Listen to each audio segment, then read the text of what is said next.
Hello, everybody, and welcome to today's episode of the Made Fitz Show. I'm thrilled to announce our guest, Dr. Robert Melillo, a world-renowned expert in brain health and has dedicated over 30 years to understanding and transforming lives through his groundbreaking work in developmental neurological disorders.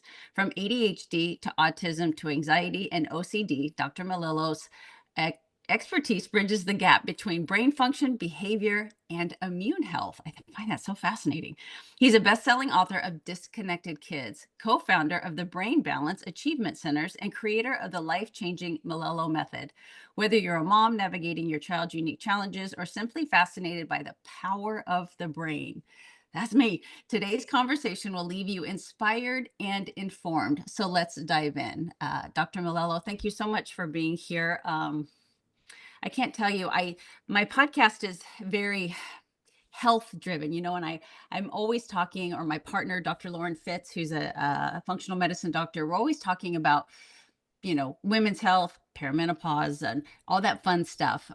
But this is a topic that I actually, in my DMs on my social media, get asked a lot about. A lot of moms out there with children, and also just I love that you also research being OCD, anxiety and all that stuff. And I'm just really super excited to dive in. So thank you so much for being here.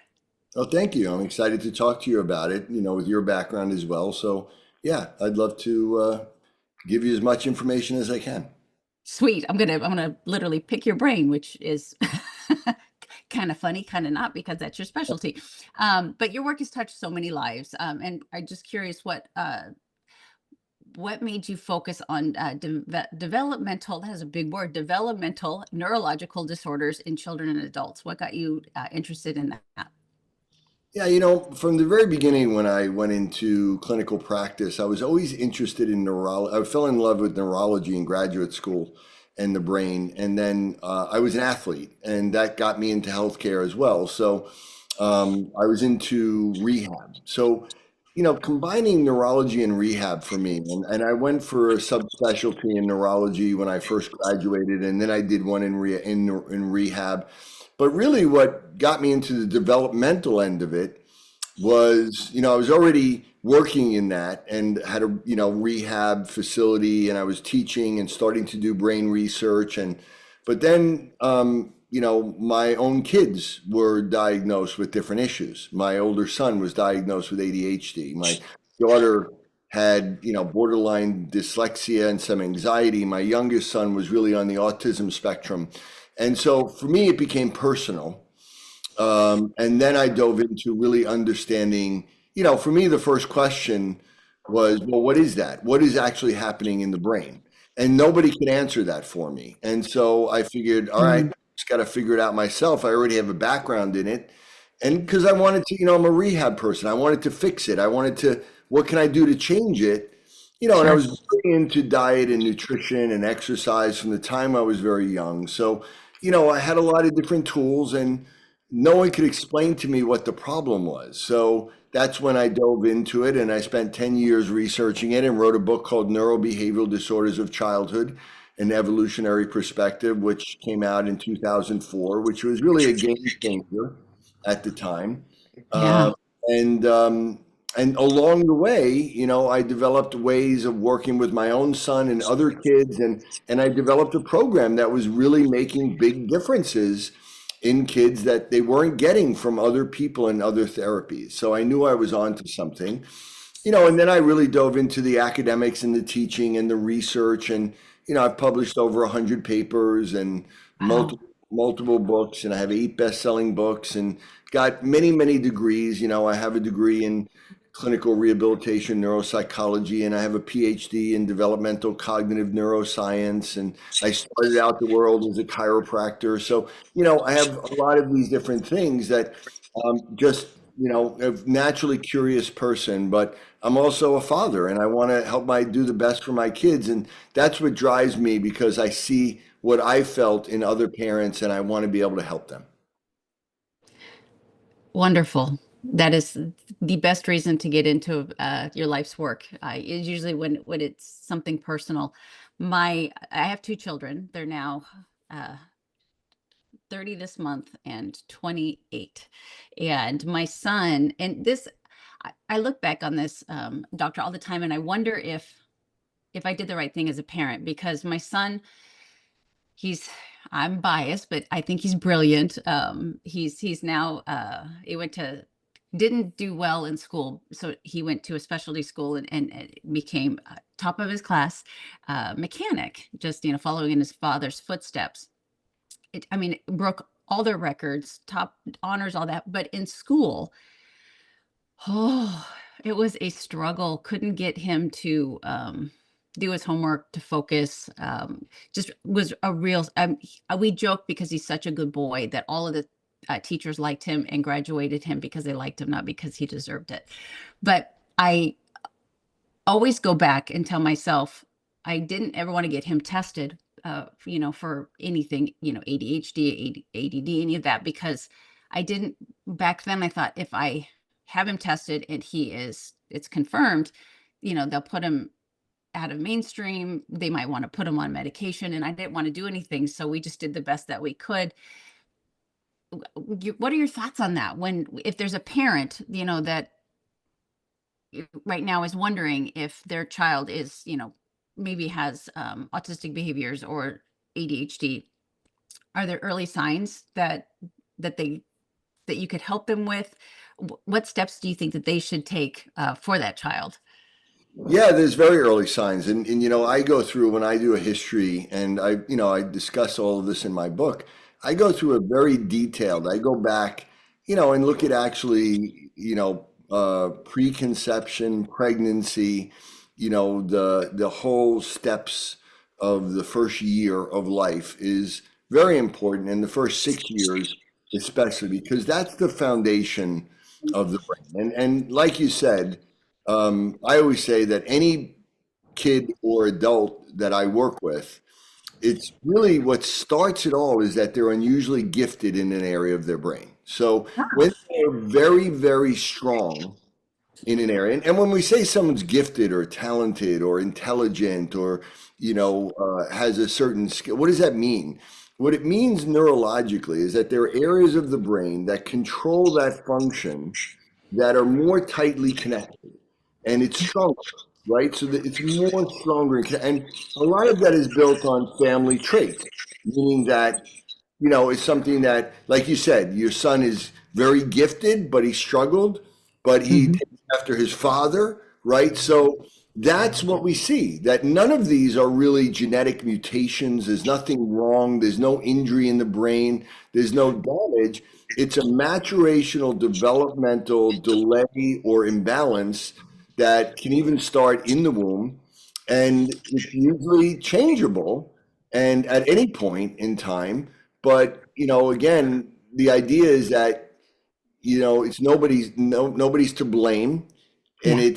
it's that you actually gave your child a gift, but with that gift comes vulnerabilities. Again, all of my kids are unusually gifted in different things, but they struggled in others, and Yeah. be, but that's the way it is. Like you look at, like my daughter is, started writing songs when she was 10 years old, but she couldn't read. She was dyslexic, right? And she Wow. could read or write music, and she was a genius with that, with singing and songwriting, and that's what she does now. She's in Nashville and she's killing it right now down there. She's Wow. Proud one. dad. And yeah, I mean, she opened for Zach Brown. He produced her album. So she's unusually gifted, but with that, now Zach, he and I wrote a book together, and he also is dyslexic. Ed Sheeran is dyslexic. Many great athletes are dyslexic. They say that 50% of people that work at NASA are dyslexic because they have such incredible visual spatial skills. So Wow. the idea, though, is that you don't have to lose the gift, and you can lose the deficit, and you Okay. can balance things out so that you're actually really good at everything, and that, Hmm.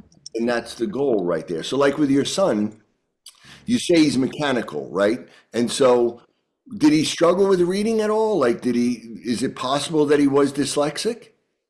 No, no, he caught on to reading pretty well. So he was good at basic word reading. He's not a slow reader. He was a fast reader. Um, lack of practice made him slow, I think, but but in his early years, I mean, his favorite toy was an encyclopedia, but it could have been more for the pictures. Right, right, But exactly. yeah, I would have to say he didn't excel at reading. Yeah. And, and again, my daughter wasn't like full, she was like on that border of dyslexia, but really Yeah, dyslexia, most people don't understand the definition. It's not reversing or transposing letters. It's actually just having a word reading problem where you're maybe reading two grade levels below, yeah, for middle school. And it often doesn't get diagnosed. yeah. Those kids usually have incredible visual spatial skills, which usually make them really good, like building things and mechanically and maybe artistically or creatively. That's my older son. So is dyslexia is it hereditary? I mean, because my sister was dyslexic. No, none of it is hereditary. When we talk about hereditary, meaning you getting a genetic mutation, none of them are related to a specific single mutation of genes, but they are Okay. built on traits. So Yeah. the trait is that people that are dyslexic and also in that same realm may be, other learning disabilities or what we call dyscalculia or bipolar or, severe social anxiety. These are people that are very right brain dominant. They have a right brain way of looking at the world, and they're usually very exceptional in their right brain skills. And then their weakness is if the left brain doesn't, if the right brain holds back the left, then they may have a problem with basic reading or math or memory. Mm, And that may show up as a learning disability. But that is shucks. so it's built on a trait. Like your sister is probably, if she's really dyslexic, if that's an accurate diagnosis, she's probably very talented in something. She's probably very creative or very, very social or very empathetic, or maybe too much so where she might struggle with social anxiety. Yeah, very true. Very true. Fascinating. So being a nutritionist, and I see, doctors and pharmacists and chemists and researchers and scientists all talk about diet, how diet can affect symptoms of, autism and ADHD. And have you done any work or looking into that? And is there anything that you could Oh yeah. share when it comes to Yeah, that? no, I've done extensive research into that. I teach a course on, developmental, behavioral, functional neuroimmunology, right? So I look at it from a brain perspective. I've even written one of my books is Disconnected Kids Nutrition Plan. It's a diet and Awesome. nutrition book. So that's the thing. My perspective always comes down to, why? Like, why does someone have a leaky gut? Why does somebody have food sensitivities? Why do they have too much inflammation? Why do they have an overactive or underactive immune system? Why aren't they producing digestive enzymes or the right amount of acid? Or why do they have, malabsorption syndrome? And I've written several papers on this and books, but Mm, really comes down to, for me, the brain and looking at brain development. And, again, I know this may go against what a lot of people in the functional medicine world, and some of my best friends are some of the leading people in the functional medicine world. And we have arguments because they always say it starts in the gut. And I always tell them they're wrong. It doesn't start in the gut. It starts in the brainstem and the regulation of the sympathetic and parasympathetic nervous system, and then that impacts gut development and brain development, and that also impacts the immune response. So, and there's very, very specific reasons for that. But either way, it is important. It doesn't mean that the gut isn't very important and that they don't have leaky gut and they don't have inflammation. They do. They have all those things, but that's not the root cause. The yeah. root cause is what causes that, right? Why Yeah. they and, so I've looked into that pretty extensively. And so what we see is that, in either a left brain or right brain imbalance, but especially with a right brain deficit, like in autism or ADHD or OCD or tics, um, this creates an imbalance in the autonomic system and in the brainstem. there are the primary nuclei that regulate the sympathetic and parasympathetic nervous system. So the sympathetic is what we call the fight or flight system, right? And when we're Mhm. born, that is on high, full blown when we're born, right? So we're all born in this kind of sympathetic stress response type of response, right? So like little babies always look like they're stressed out, right? Yeah, And they so, do. right? And Yeah.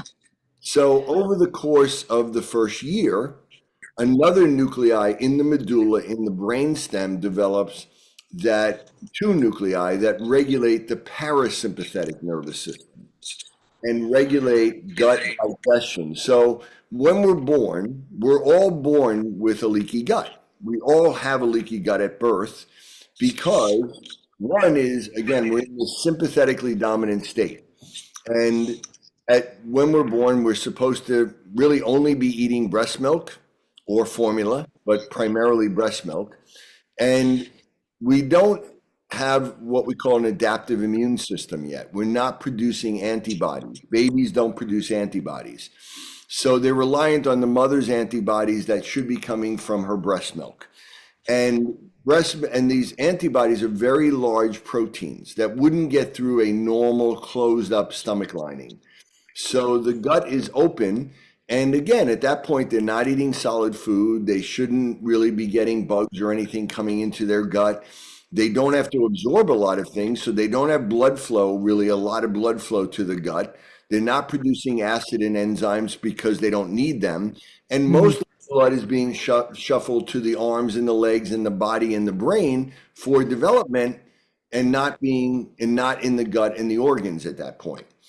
As the brain is developing over the first year, as the brainstem matures, the parasympathetic nervous system kicks in and it inhibits the sympathetic, and now it closes the gut up. So as a baby starts to eat food at about 6 months, now the gut starts to close up, and now they need to produce acid and enzymes, which now helps to give the proper gut flora. They have increased blood flow, and now they don't have a leaky gut anymore, and they're producing the right enzymes, and their immune system is now balanced because the sympathetic nervous system promotes inflammatory cytokines, and the parasympathetic, promotes anti-inflammatory cytokines. And the left brain is more sympathetic and inflammatory, and the right brain is more parasympathetic and anti-inflammatory. And so that's where all of the digestive stuff for me starts. Okay. That's fascinating. I did not know this about babies. I find that so cool. So, when a mother is pregnant, do you believe that there are diet choices that can affect problems later on? Specifically, I'm just going to use high fructose corn syrup as an example. Too much high fructose corn syrup, in vitro, could that cause problems, later on in their development and their brain Yeah. usage? So my third book was about more looking at like potential causes, like why are we seeing this epidemic rise? And we Yeah. know that, it's mainly because of different environmental factors, and they're multifactorial, and those are superimposed on traits like we talked about. People that tend to have right brain delays, they tend to have really strong left brains. Mm, And like they have like an engineering type of brain, right? Like math and science and really good memory for details, but they're not so social. On the other hand, we get people that are more, bipolar, dyslexia, learning disabilities, depression. They have a trait that might be more in the creative end of it, right? So yeah. we know that creative types are more likely to have bipolar. And, there it starts with this trait that's there. And then the stronger that trait, the better your certain areas of your brain are, or the stronger they are, but the more vulnerable you are to an imbalance if something throws off that early development somehow. And so again, where does that happen? How does that start? And so in my book, we were able to go and look at about 40 or 50, known different environmental factors and lifestyle, mostly lifestyle factors that can impact you pre-conception, okay? Because they can methylate your genes and they can cause what we call epigenetic effects on gene expression. They don't damage the gene, but they just block the gene from being expressed. And so therefore, the most vulnerable genes are the ones that regulate brain development. So in men and women, there are both factors equally before conception that can alter and methylate your genes that might impact your child's brain developmental growth.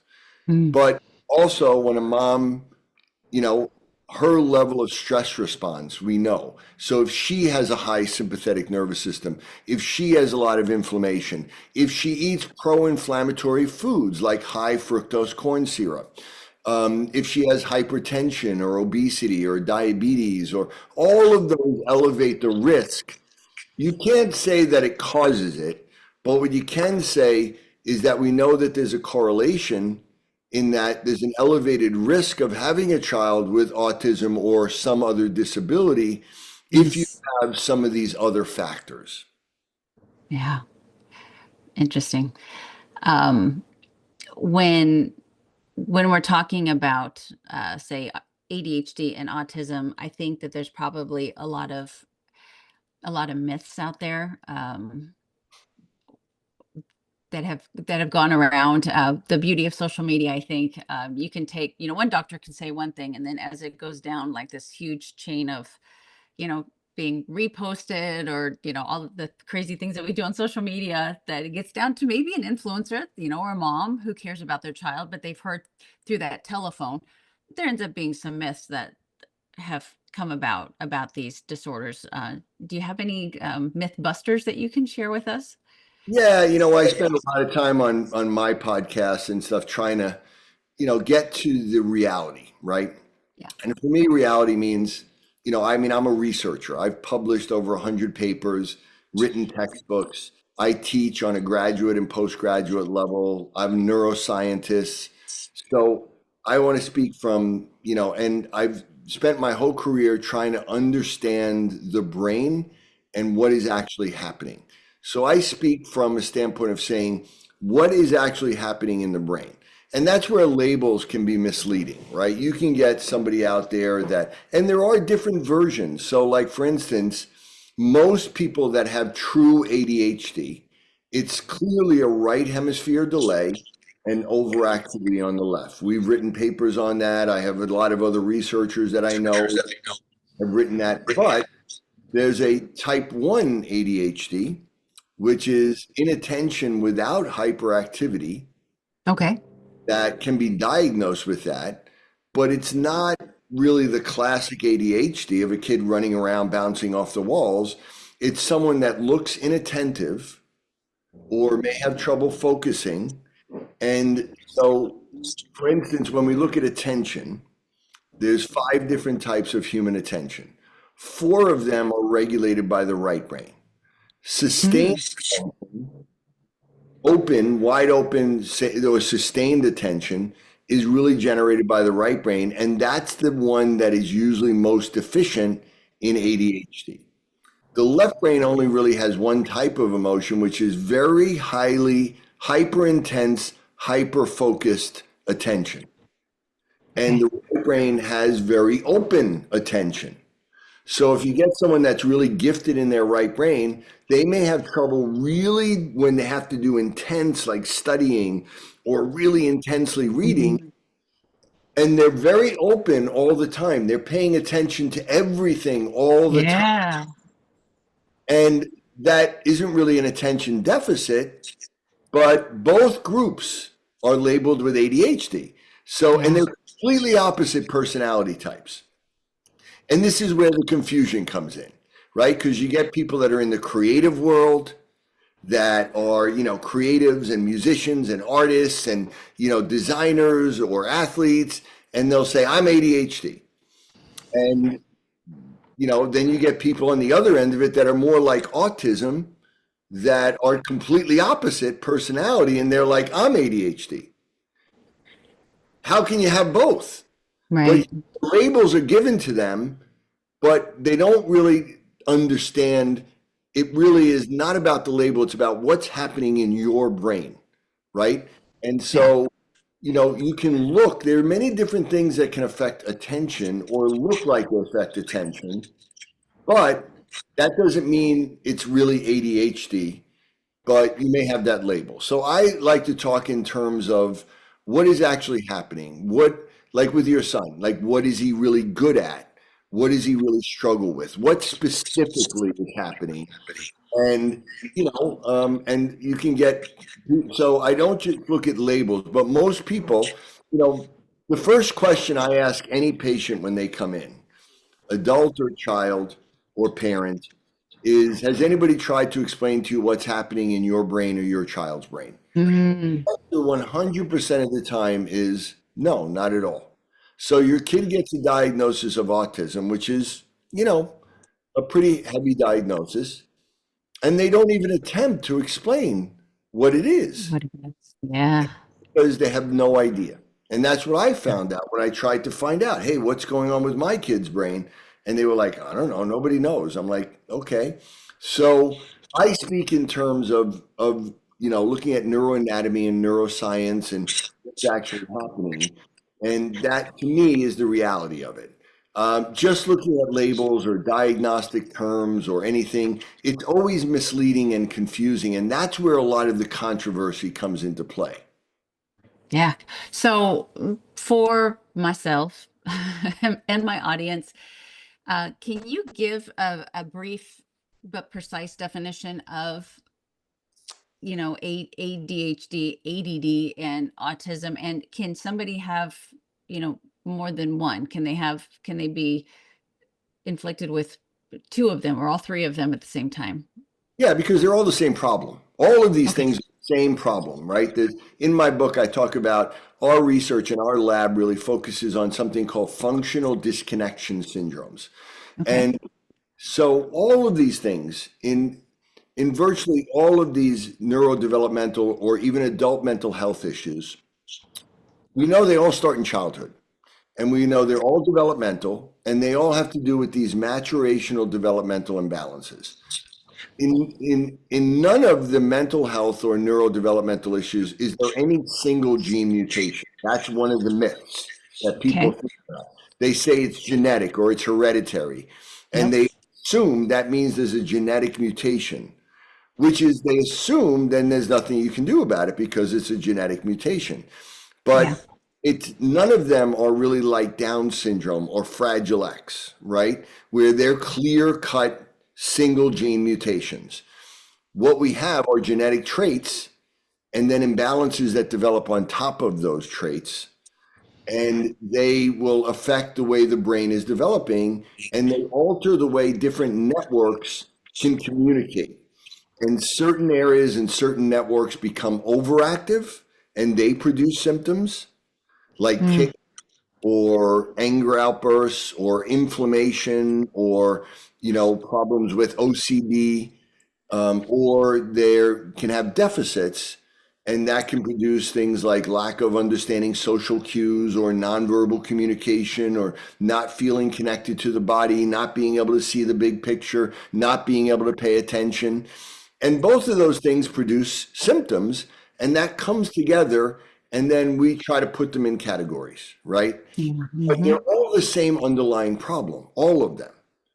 Okay. So the labels, again, that's why things can be confusing, because we want to fit people into a box and into a label, but everybody's a little different. Everybody's unique. That's Hmm. it's about understanding what are your strengths and weaknesses. If somebody is really struggling or has a label, they're usually really gifted in something, right? And this imbalance is the root cause. That's the root problem. So, like when I'm speaking with an adult, like if you're talking about yourself, I would say, what are you really good at? I mean, what is your best skill? What would you say? I mean, you're here on a podcast. I would assume you're a pretty social person, that you probably are creative, you probably are very personable. but I don't know. But so what would be your, would you say, if you had a superpower, what would that be? My superpower is I think, I don't know if it's superpower, but my ability to be incredibly empathetic. I love to care for people. I hurt for people. I want to help fix people. I would Right. call that my superpower. Right. So let me tell you what the other side of that is, right? And so people that are right brain dominant tend to go into, artistic, athletic, design type of jobs, or they go into healthcare because because right brain is empathy. Hmm. But the problem with that is that the right brain emotions are also sadness, Yeah. fear, shame, embarrassment, guilt, rejection, sensitivity, but also empathy and love and attachment, connection. So people that are really right brain dominant, they often suffer from, pretty severe. Are you still there? Okay, Yeah, there you I don't go. know what happened. I don't know. That was weird.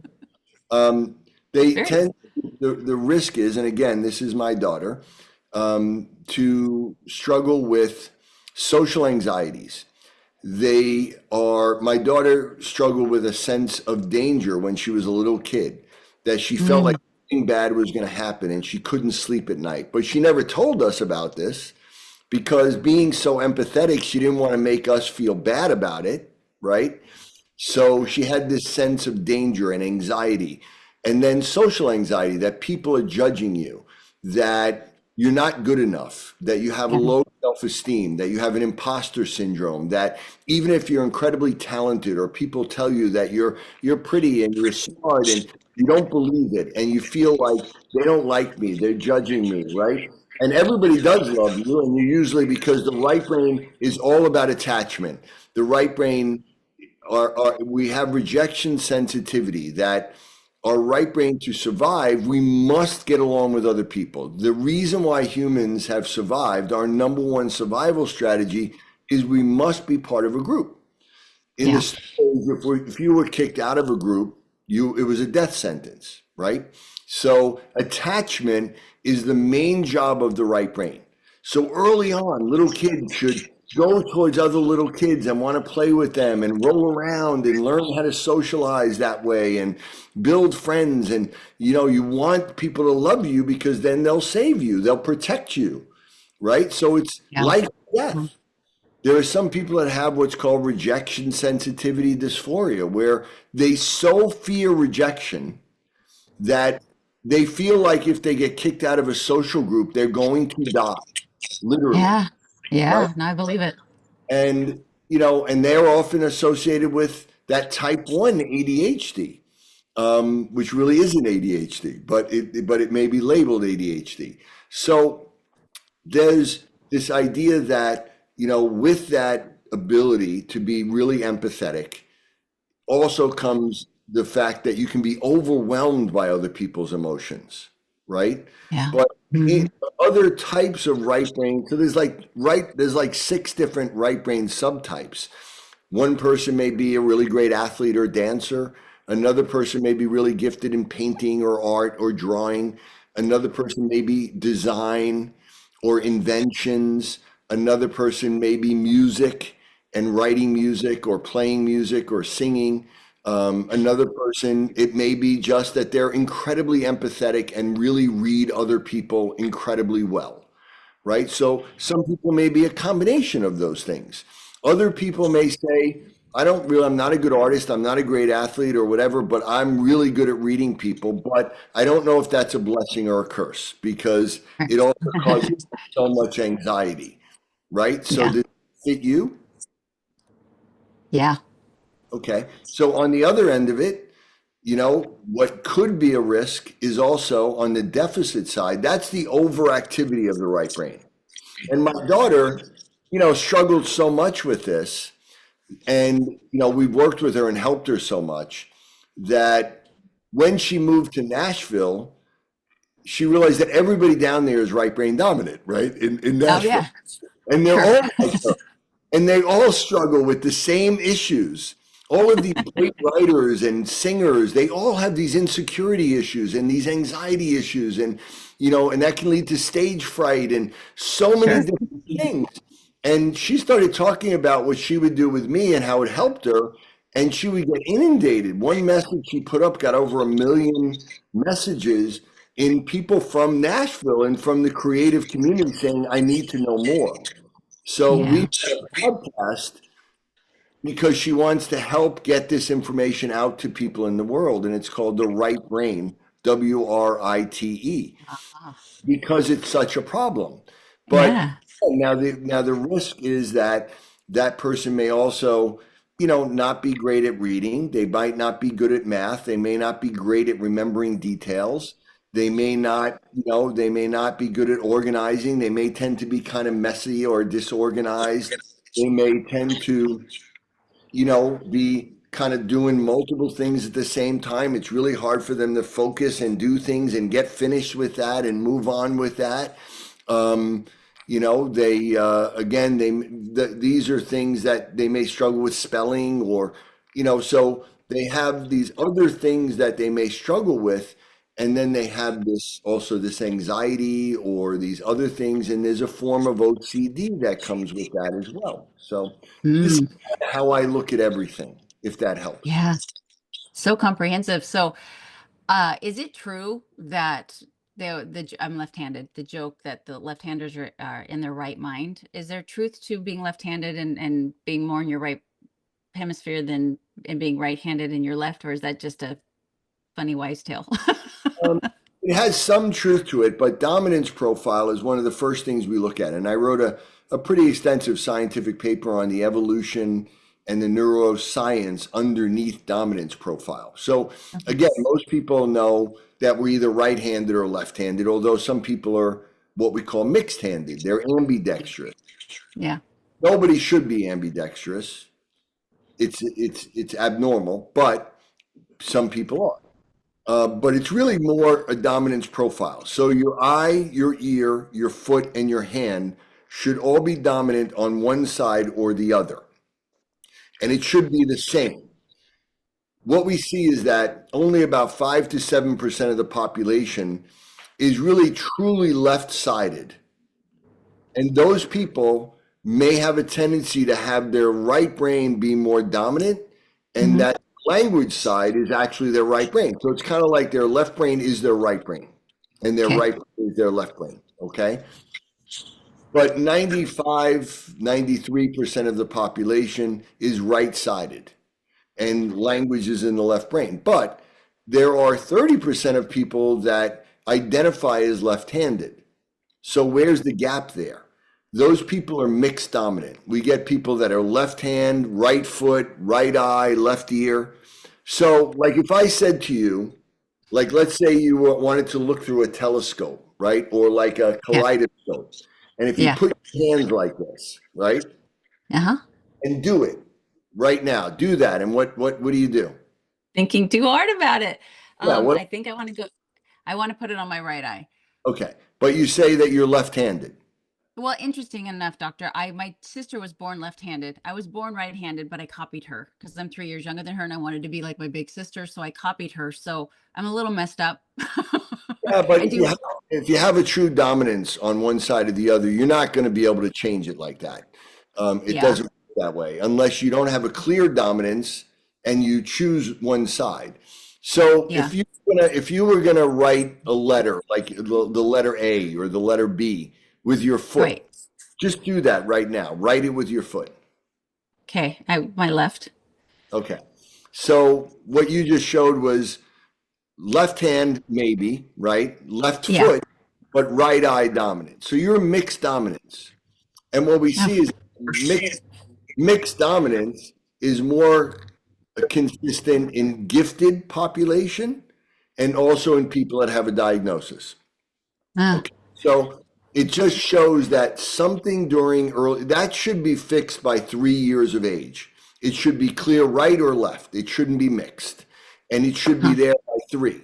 If it's yeah. not, It means that something in early development just went a little off. And again, Yep. that happens in people that are more commonly in people that are very gifted in an area of their brain.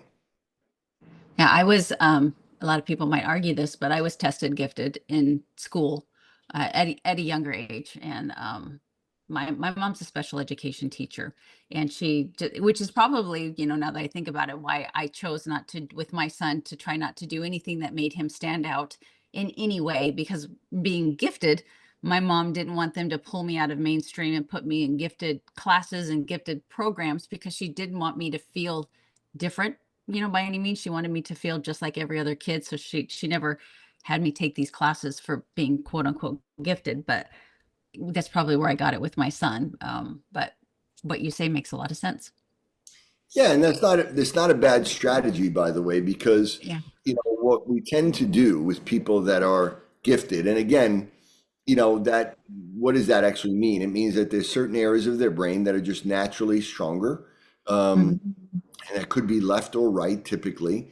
And so, when there's an imbalance, though, we want to try to focus on their weakness, not their strength.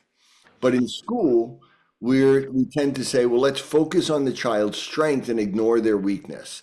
And if they're weak Yeah. at this, let's get them to do more of it. And what it does is it makes the imbalance worse over time. And so in some cases, it's better if you're not in that gifted class, like your mother kind of knew instinctively, because it may make that problem actually worse by feeding into your strength. When to create an imbalance, to correct an imbalance, you have to support the weaknesses and Yeah. and actually quiet down the strengths a little bit. I love that. Love that. So I have so many questions for you. Optimizing the brain, for your children, for yourself, strategies that you help, with all the studies and the papers and the books that you've written to help, like even going into, like, right now, especially with the new year, I can't open again anything social media without someone telling me to take, NAD for my brain health, which I know it is helpful.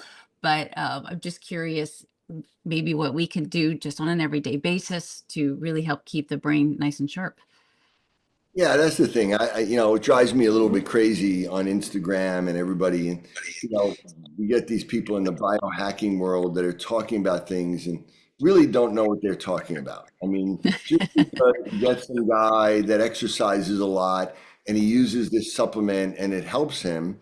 And by the way, he happens to be getting paid by that company to say this. Right, Um, right. and that's the thing. Everybody's looking for that one thing. Here's that one pill or that one, and it's so much more, sophisticated than that, right? Yes, Um, yes. and so, and again, none of them have really any understanding really of how the brain works. So you're talking about you need this NAD. That's completely wrong. Again, why do you need the NAD, right? If you were absorbing the nutrients appropriately in your gut, you shouldn't need to do a lot of supplementation, right? If Agreed.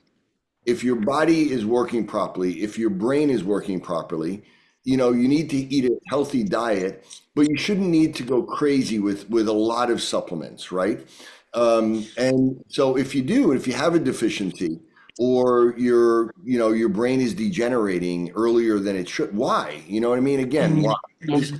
And so a lot of the most important thing for the brain and for the body is movement.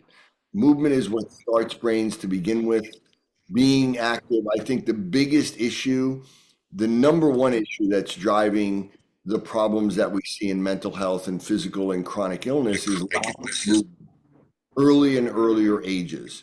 When I went to school, I was told, and of course that was in the Middle Ages, but it was, in the 1980s, I was told that you will never see a patient under 60 with type 2 diabetes, right? That's Mm, yeah. now we see kids under 10 with type Mhm. 2 diabetes all the time, Breaks right? my heart. Yeah. Again, why is that? And I wrote about this pretty extensively and I did a lot of research into it.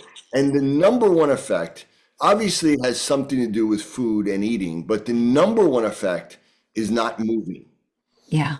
So with the development of technology and computers in the early 80s, we became much more sedentary. Also, there was a case in the mid 80s with that guy, John Walsh, where his son was, Mhm. kidnapped and killed and whatever. And that became so public that people became so afraid or much more cautious, and they became more afraid of letting their kids go outside and ride bikes and go alone. And then as soon as, and so So we true. restricting kids from moving. I remember one of the first teachers that talked to me about this said, "You don't see kids out in the street anymore riding bikes." She said, "They don't play in the playground anymore." She goes, "I watch them. I've been teaching for 30 years." And that was the number one factor, the lack of exercise, the lack of movement. And then the impact that has on brain development, because the number one thing that drives brain development is movement and sensory stimulation that comes from that movement. And then that helps our gut mature and develop, which makes us be able to take advantage of good foods and healthy foods and give our brain what we need and give the nutrients that we need. And that balance of the sympathetic and parasympathetic. And so for me, it's all of that. We should be able to detoxify. Yes, we have a lot of chemicals in our environment that shouldn't be there. Yeah. And it's actually better now than it used to be, but we should be able to detoxify. No one should have yeast in their gut. No one should, if you have the proper amount of acid in your gut, bad bacteria and viruses and parasites and mold shouldn't be able to live in your gut or affect you, right? Yep. We're all exposed to those things, and we have been since the beginning of time. So why now, right? So it has to do really with how lack of movement and also other environmental factors are affecting babies in the womb, affecting Mhm. gene expression, affecting our brain development, and that is having a massive impact on our overall health. And this is where everything is going. And there's no one thing. The one thing is exercise, physical exercise. But once you have an imbalance, Yeah. and once you have a deficit, then exercise alone isn't going to correct that. Diet alone is not going to correct that. You have to do very specific things to take away what's blocking it, which are often something called retained primitive reflexes. And then you need to be able to address this imbalance in very specific ways. Hmm. Now, I might not be seeing it clearly, but are you practicing what you preach? Is that a pull-up bar in your doorway? Yes, yes. Yes. I do try. I also have dumbbells right near me, and yes, I've always exercised my whole life, and I do it all the time. And my kids are all in great shape, and they all really pay a lot of attention to their diet. My wife was fantastic with this is her machine that she goes on, but she also was very good with diet and nutrition and feeding them healthy and really avoiding chemicals and doing things organic from very early on. From very again, once my son, we knew he was having some issues. He really started paying attention to that. And yes, we definitely practice what we preach in every way. I love that. So the last topic I want to touch on before learning about the Melillo method is anxiety. In my practice with my clients, that comes up an awful lot, and I'm not sure your take on this, but how, again, how big is diet in that? One of the things that I've always associated with that, and what I've learned is, essential fatty acids, especially omega-3, being so good for the brain, and a deficiency in that can raise depression and anxiety. Um, do you find that in your practice, or how can you help all of my women out there? Because it seems to be, especially in today's chaotic day and age, anxiety seems to be rising, um, to help them with that. Yeah, anxiety is the most epidemic thing out there right now. But Yeah. again, I tend to look at it from a neuroscience perspective, right? And depression and anxiety are very different areas of the brain and very different networks, yet we tend to group them together like they're the same Yes. thing. And that's another thing. How are we diagnosing anxiety? Meaning that there are literally networks that will create these anxious feelings or feelings of hypervigilance or sense of danger or social anxiety. Like I told you, that over right brain is that big social anxiety, sense of danger, worry, the feel, ruminating negative thoughts all the time. Um, Mm-hmm. and then depression is decreased activity in the left brain. So the right brain and the left brain generate different emotions. The left brain generates, happiness and joy, anger, and pride. Those are primarily the three. The right brain emotions are sadness, fear, Yeah. um, sense of danger, embarrassment, shame, guilt. Okay. Like I said, fear of rejection, but also empathy. Yeah. So look at that. And the way I look at what is depression, depression is, too much sadness and too little joy, right? So we see that the right brain is overactive, the left brain is decreased. Now, if you combine that with shame and guilt, that Mm. literally is the clinical definition of major depressive disorder. Yeah. Okay? Hmm. So anxiety, again, there's a left brain and right brain type of anxiety, but what you can have is too much left brain can lead to mania or severe OCD. So you can get some people that are very OCD about things or manic, and Mm-hmm. that can be, they can describe that as being anxious, where they have all of these constant simulations going in their head. It's a little bit different than rumination. It's more of like this simulation that they can't shut their brain off. It's Mm. like hyperactivity of the left brain. All right. And that overactive left brain is mania. So too much joy, too much happiness is mania. Too much OCD can be manic, right? So, and that means that, if you have too much joy and you don't have sadness and you don't have embarrassment or shame, or you have too much pride, right? Narcissism, a psychopath, where Mm. all this pride, they're very overconfident maybe, and they lack empathy and lack shame or guilt. Oh my And gosh. that's what a narcissist is. So I look at all of these things from that Mm. perspective. I can go through it. And like I said, I don't know if I told you, but I had been asked to do a TED talk a few years ago, and I had to say, okay, in 18 minutes, I have to summarize all of this work. How do I do that? And I really wanted to focus on understanding the way the right and the left brain and my perspective on what are these things. When we talk about what is Yeah. OCD, what is ADHD, what is depression, what is anxiety, what is schizophrenia, the right brain does something called reality testing, right? We're constantly saying, is this real or not? Yeah. So if the right brain, the dorsal lateral prefrontal cortex, is decreased, the left brain lives in a virtual world. So it lives kind of in a fantasy world. And if we lose touch with reality and live in a fantasy world, that's psychosis. And if we're hearing things or seeing, we look at that as schizophrenia, right?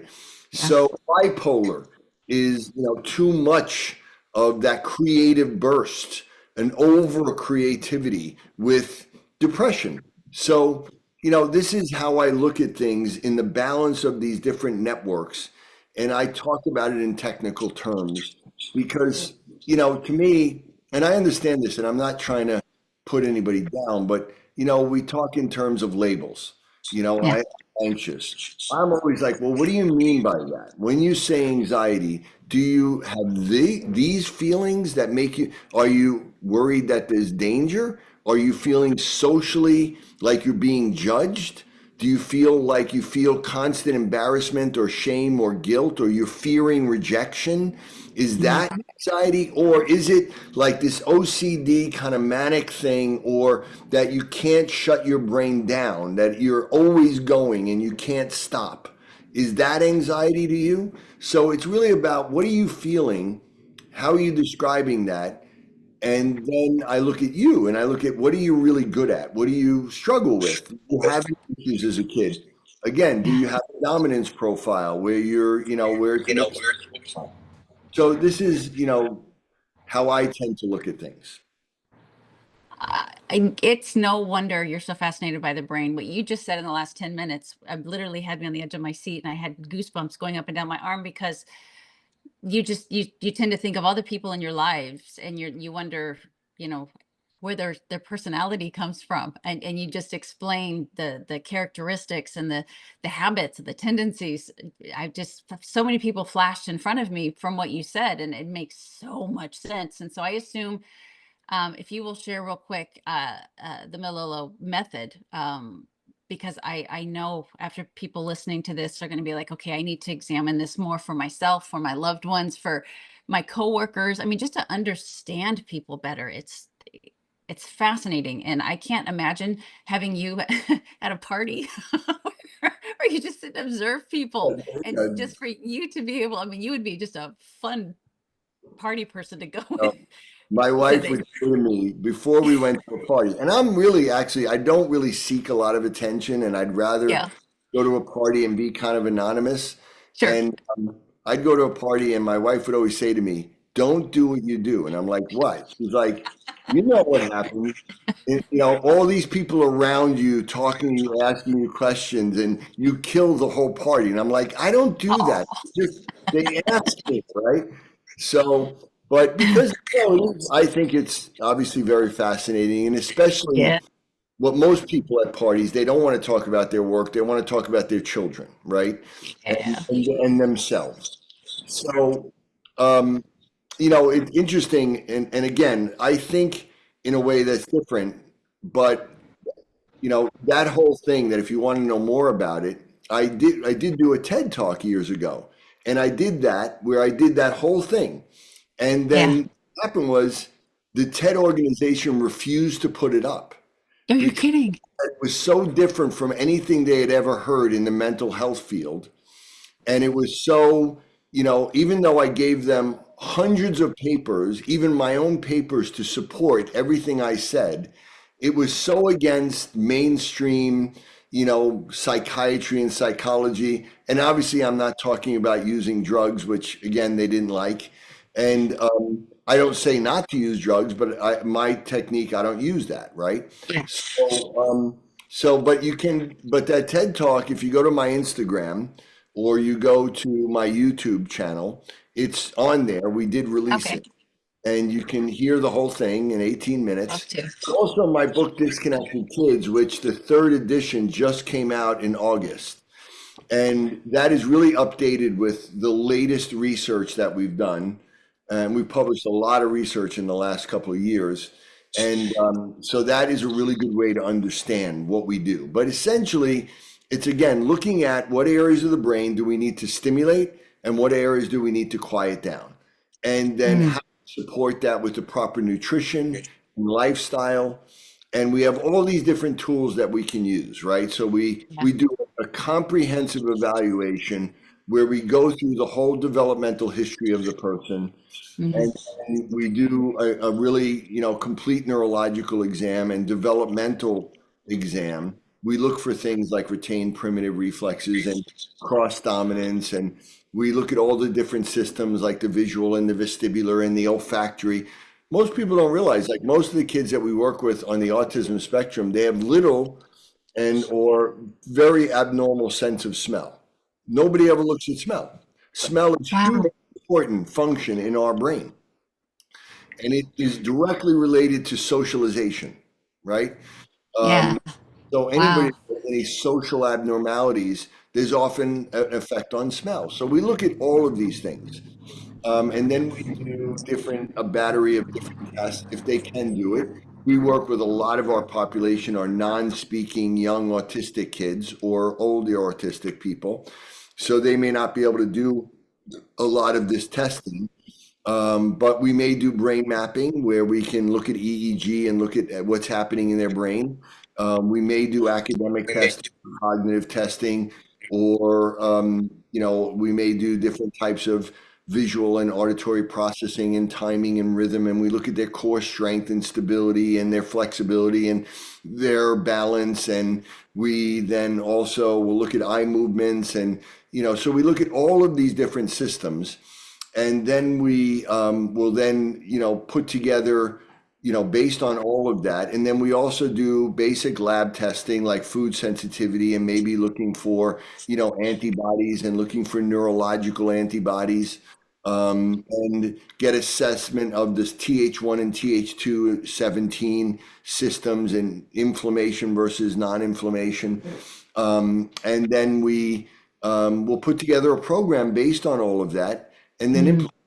We do work with people virtually, all over the world, but obviously the best way to do this is we really need to see someone physically, ideally, to really look at many of these factors like primitive reflexes and muscle tone and sentry. So we have to kind of see the person to do that.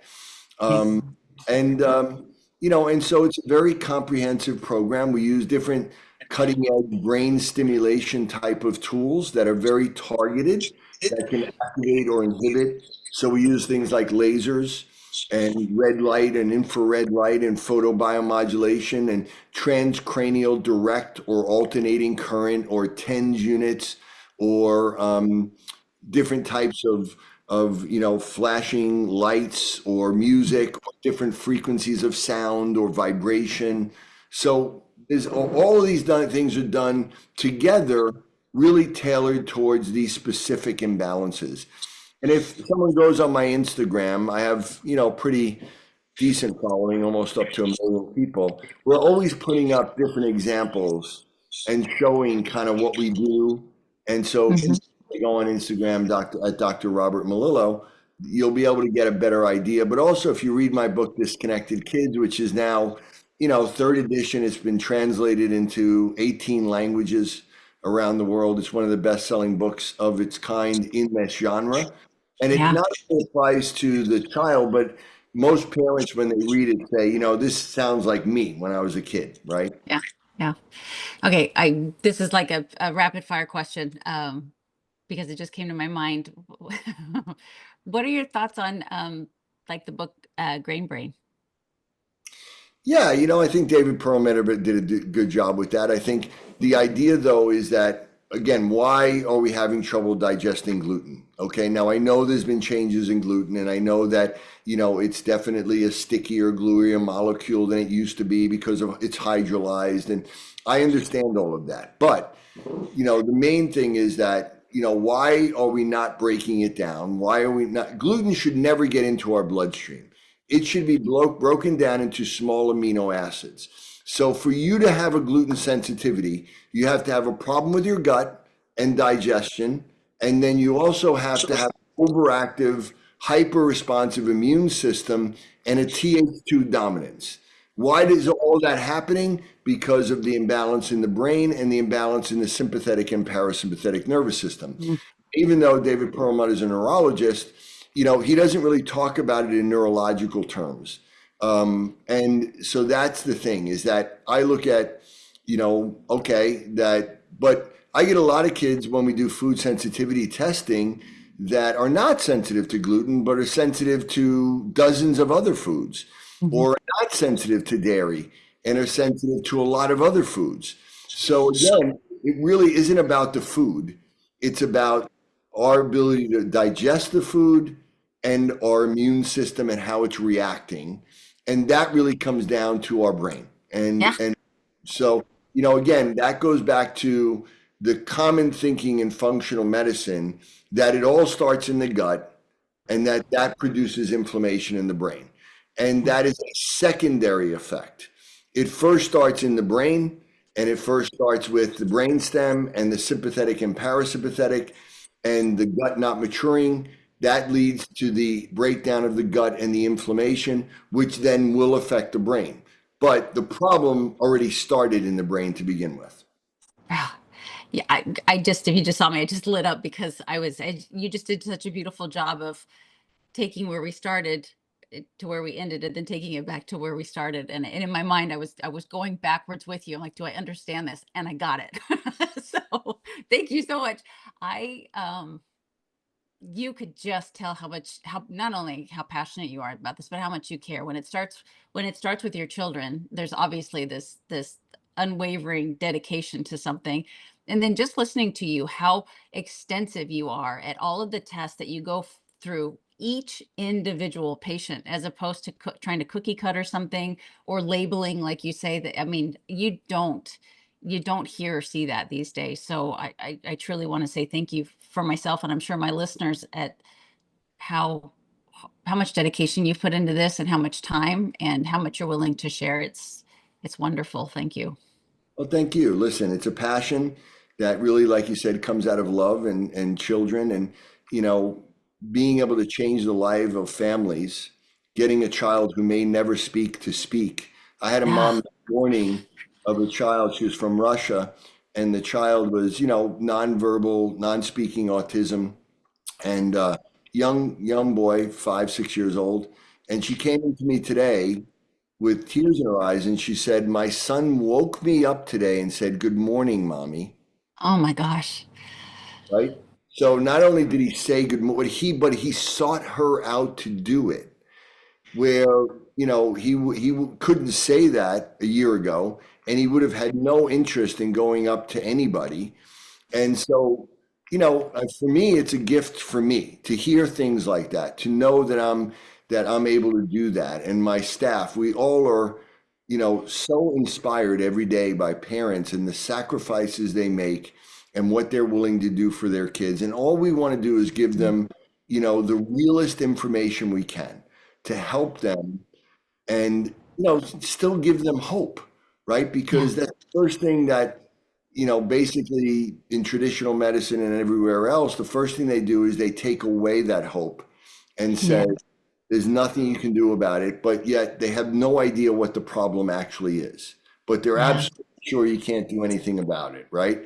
So, but we want to give real hope, not false hope. And it's really about people are smart. Parents are smart. You tell them real information and they immediately recognize it. And they read my book and they go, "Oh my God, you just described my child and you never met them. How did you know this?" Right? So yeah, it's my pleasure, and that's why I'm so passionate. I can't think of a cooler, better thing I could do with my life. And I appreciate people like you that allow me to bring this out and just give this information to people, because that's all I want to do is just bring this info out so people get real information so they can Mhm. get real answers and real solutions. Yeah, well, I'm very proud to have you on the show. I think this is going to change a lot of lives. I'm going to share all of your information, your social media, your Instagram, and everything in the show notes. Is there any other places that they could go? And real quick, because you are so accomplished, it's a little overwhelming. And I know, I guess it depends on the person. But where does somebody start with you? Learning your method, or your teachings. I mean, where do you start? Yeah, if they're a professional, I have a really great online course, two of them actually. Okay. One is a certification fellowship course that's really directed more towards healthcare and mental health and psychology, and that is a developmental functional behavioral neuroimmunology course. That is a 150-hour certification course that's online. We just finished teaching it live last year here in New York, and it lives online. And that is a great place for a professional to learn. I Okay. also have a mini, almost like PhD level neuroanatomy course, like a functional clinical neuroanatomy, because to me it's all about really knowing, really know what happens in the brain. Yeah. So that's like 5 modules. That's about 50 or 60 hours. And so that's one way.